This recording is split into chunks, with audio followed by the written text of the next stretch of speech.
Les responsables de l'entreprise Bangoura et Dieng ont organisé une cérémonie de lecture du Saint-Coran ce dimanche 17 mars 2024.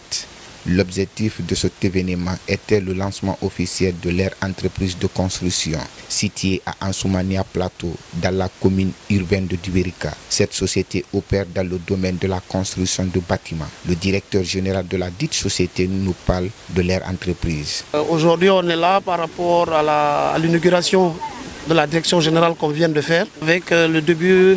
Comme vous voyez derrière moi, la construction des maisons témoins qui sont de 3 villas. Et la première phase du projet est de 20 hectares qui fait 280 parcelles reparties en zone commerciale et en zone résidentielle. La zone résidentielle sont des villas de R+1 et la zone commerciale sont des villas de R+4 avec suffisamment d'équipements où il y a un marché local, un centre commercial, un parc et des routes d'une largeur au minimum secondaire de 12 mètres. Tout qui cherche aujourd'hui à moderniser un peu le côté urbanistique de Conakry. Vous n'êtes pas sans savoir qu'aujourd'hui nous avons des quartiers assez précaires. Aujourd'hui on est en train de faire une nouvelle ville qui répond aux standards comme aux pays qui sont à l'extérieur. Aujourd'hui vous avez vu qu'il y a de nouveaux promoteurs immobiliers jeunes qui essaient d'avoir une nouvelle vision pour que la Guinée soit à l'image des autres pays tels que le Sénégal, la Côte d'Ivoire. La cérémonie d'ouverture a été officiée par les autorités sous la direction du conseiller national de la transition, Mohamed Lamine Diallo. Après la visite des locaux de l'entreprise Bangoura et Dieng, ce conseiller nous livre ses sentiments. C'est un bureau à haut standing, donc c'est un énorme plaisir. Et déjà, ce qui se projette aussi, les plans que nous avons vus, ça prouve à suffisance qu'il y a de la matière et il y a quelque chose de bien qui est en projection ici avec cette entreprise. C'est un énorme plaisir pour moi en tant que membre du Conseil national de la transition.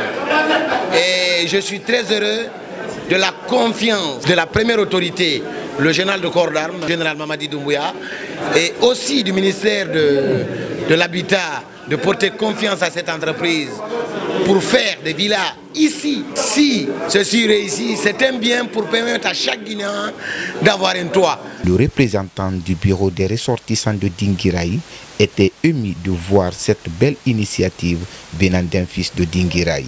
Je ne ferai d'abord que remercier les initiateurs et ceux qui ont pu réaliser ça là. C'est un plaisir pour moi. Ici, je représente le bureau de ressortissants de Dinguiraï en tant que vice-président du bureau de ressortissants. Je crois que d'abord ce n'est pas la première réalisation. Il y a eu Elhadji Baïlali qui a réalisé autre chose à Dinguiraï. Donc si encore un fils de Dinguiraï a un tel ouvrage, là on est très ravis. Donc ce qui veut dire que nous voulons à ce que tous les fils, tous les jeunes de la Guinée font comme ceci. Là aussi ça réduit le chômage. Quand on parle de chômage, c'est que les ambitions ne sont pas réalisées. Quand les ambitions sont réalisées, là le chômage diminue. Parce que l'État ne peut pas employer tout le monde.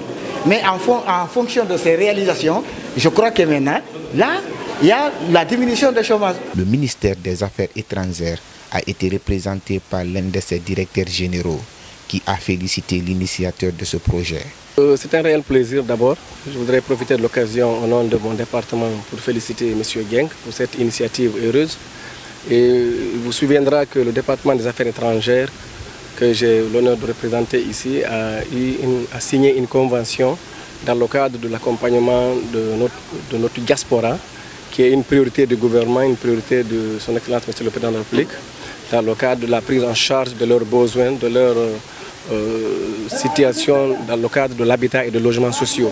Et donc pour nous c'est une œuvre qui nous intéresse à plus d'un titre, à partir du moment où la diaspora est toujours préoccupée par rapport à trouver un logement, trouver un abri, parce que comme vous le savez par le passé, ils ont toujours investi sans avoir de résultats.